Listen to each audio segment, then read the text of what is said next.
Gazette প্রকাশ। তারেক রহমান পূর্ণাঙ্গ বেতন scale বাস্তবায়নের সুপারিশ করলেন। একই সঙ্গে বাড়ি ভাড়া সহ 2টি সুখবর ঘোষণা।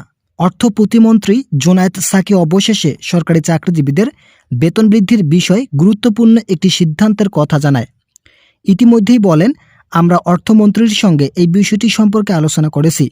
তারা সবাই আমাদেরকে ইতিবাচক সিদ্ধান্তের কথা জানিয়েছিলেন, যার ফলস্বরূপ শেষ পর্যন্ত গেজেট প্রকাশের নতুন রূপরেখা তৈরি করেছেন নবনির্বাচিত সরকার। তারেক রহমান বলেন, আমরা এই বিষয়টি গভীরভাবে পর্যবেক্ষণ করছি। যদিও আমাদের ক্ষমতায় আসার মাত্র কিছুদিন হয়েছে, তবে আমরা এর মধ্যেই সরকারি চাকরিজীবীদের সকল দাবি পূরণের লক্ষ্যে নতুন সিদ্ধান্ত নিতে যাচ্ছি। আমাদের সিদ্ধান্তগুলো থাকবে সরকারি কর্মকর্তা ও কর্মচারীদের বৈষম্য নিরসন। যদি আগের বৈষম্য আবারও নতুনভাবে গ্রাস করে, তাহলে পরবর্তীতে সরকারি চাকরিজীবীরা ব্যাপক সমস্যার সম্মুখীন হবেন। তাই তাদের সকল ধরনের বৈষম্য দূর করার লক্ষ্যে তারেক রহমান পে কমিশন ও অর্থ মন্ত্রণালয়কে কড়া নির্দেশ দেয়। জোনায়েদ সাকি স্পষ্ট ভাষায় বলেন, আমরা রাজপথে থাকাকালীন সরকারি চাকরিজীবীদের বেতন বৃদ্ধির লক্ষ্যে আন্দোলন করেছিলাম। আমরা প্রাথমিক দিক থেকে চেয়েছিলাম সরকারি চাকরিজীবীরা নবম পে স্কেলের আওতায় বেতন বৃদ্ধির সুযোগ সুবিধা ভোগ করুক, কেননা এটা তাদের পুরোপুরি যৌক্তিক দাবি। এই দাবি যথাসময়ে পূরণ করা না হলে সরকারি চাকরিজীবীদের মাঝে হীনমন্যতা তৈরি হবে। অনেক ক্ষেত্রে দেখা যায় সরকারি কর্মচারীরা 40 থেকে 45 বছর চাকরি করার পরবর্তী জীবনে অসহায়ত্ব নিয়ে জীবনযাপন করেন।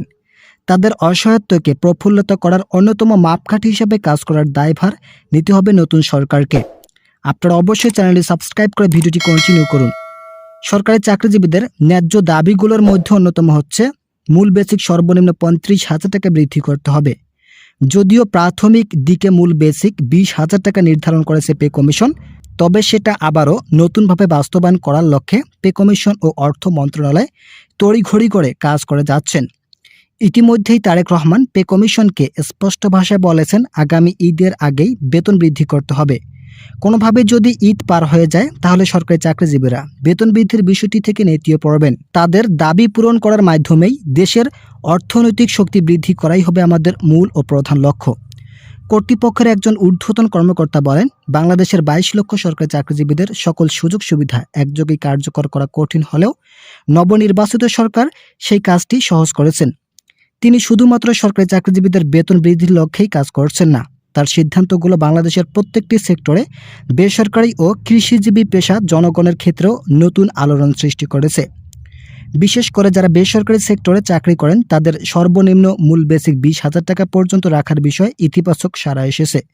তবে সরকারি চাকরিজীবীদের প্রসঙ্গে তিনি বলেন, বাংলাদেশের প্রত্যেকটি সরকারি অফিসে চাকরিজীবীরা সাধারণ জনগণের ও দেশের জন্য কাজ করে থাকেন। তাই তাদের পারিবারিক আর্থিক নিরাপত্তা যদি যৌক্তিকভাবে পুনর্স্থাপন করা না হয়, তাহলে সরকারি চাকরিজীবীরা হতাশ অবস্থায় জীবনযাপন করবেন, যার ফলস্বরূপ শেষ পর্যন্ত পে কমিশনের ঊর্ধ্বতন কর্মকর্তারা সময় বিলম্ব না করে আগামী ঈদের আগেই গেজেট প্রকাশের জন্য সচিবদের সঙ্গে বৈঠকে চিঠি পাঠায়। আপনারা অবশ্যই চ্যানেলটি সাবস্ক্রাইব করে ভিডিওটি কন্টিনিউ করুন। মন্ত্রী পরিষদের সচিবরা বলেন, আমরা এবারের কার্যক্রমগুলো এমনভাবে তৈরি করতেছি যেখানে থাকবে না কোনো ধরনের বৈষম্য। সর্বশেষ 8ম বেতন স্কেলে বৈষম্য তৈরি হয়েছিল, সেখানে কর্মচারীরা অর্থনৈতিকভাবে ক্ষতিগ্রস্ত হয়েছেন। তাই তাদের অর্থনৈতিক সক্ষমতা যদি বৃদ্ধি করা না হয়, তাহলে সরকারি চাকরিজীবীদের মাঝে হতাশাজনক ও পরিস্থিতি তৈরি হবে। একই সঙ্গে নাম অপ্রকাশিত রাখা শর্তে একজন সচিব বলেন, শুধুমাত্র সরকারি চাকরিজীবীদের বেতন বৃদ্ধি করা হলে বাজার দর অস্বাভাবিকভাবে বৃদ্ধি পাবে। নবনির্বাচিত সরকারের উচিত হবে বাজার দরকে নিয়ন্ত্রণ রাখা। তিনি আরও বলেন, গোয়েন্দা সংস্থার রিপোর্ট অনুযায়ী সরকারি কর্মকর্তা কর্মচারীদের বেতন বৃদ্ধি করা হলে বাজার দর কিছুটা ঊর্ধ্বগতির দিকে ধাবিত হবে। তবে এতে সাধারণ জনগণ বিচলিত নয়।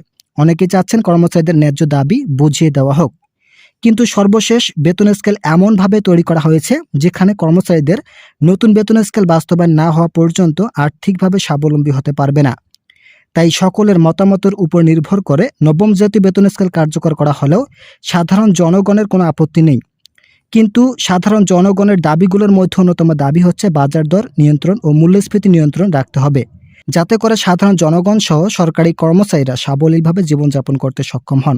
সংশ্লিষ্ট কর্তৃপক্ষের সূত্র মতামতের উপর নির্ভর করে আশা করা যাচ্ছে সেগুলো আগামী ঈদের মধ্যেই কার্যকর নতুন সিদ্ধান্ত আসবে। তো সে পর্যন্ত অবশ্যই আপনারা আমাদের এই চ্যানেলটি সাবস্ক্রাইব করে আমাদের সঙ্গে থাকবেন।